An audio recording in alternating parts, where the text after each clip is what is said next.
Welcome back again. In this class, we are going to discuss utility theory and capital budgeting. What do we mean by utility theory? In the field of economics, utility is a measure of how much benefit a consumer derives from certain goods and services. When you purchase a product, when you consume it, what is the amount of satisfaction that you are going to get is going to be the utility. From finance standpoint, it refers to how much benefit investors obtain from the performance of their portfolio. This theory postulates in economics to explain behavior of individuals based on how people can consistently rank order their choices depending upon their preferences. Intuitive to assume that all investors would like to achieve very high returns, it is important to realize that such returns typically require the investor to take on a lot of risk. Risk and return are trade-offs and often follow a linear relationship.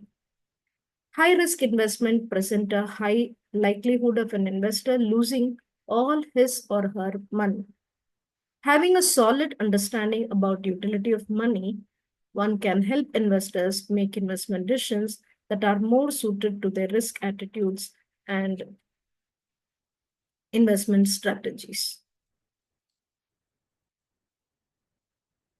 The utility theory aims at incorporating of decision makers' risk preference explicitly to decision procedures.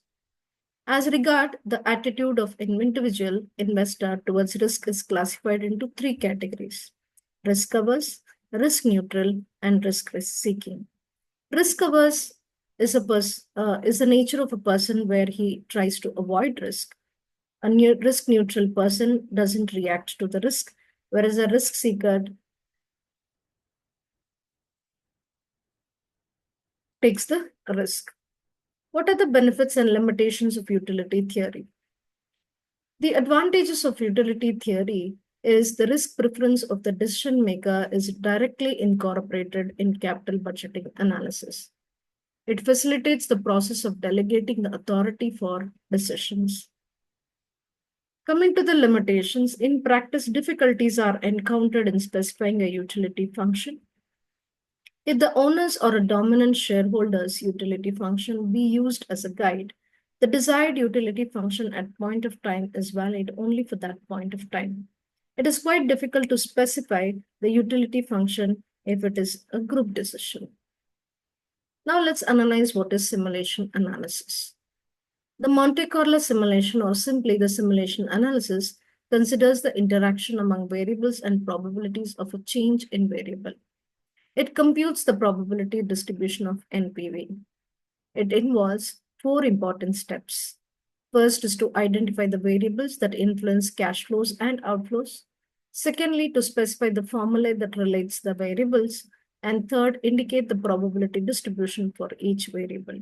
And finally, develop a computer program that randomly selects one value from the probability distribution of each variable and uses these values to calculate the project's NPV. With this, we come to the end of the class. Thank you.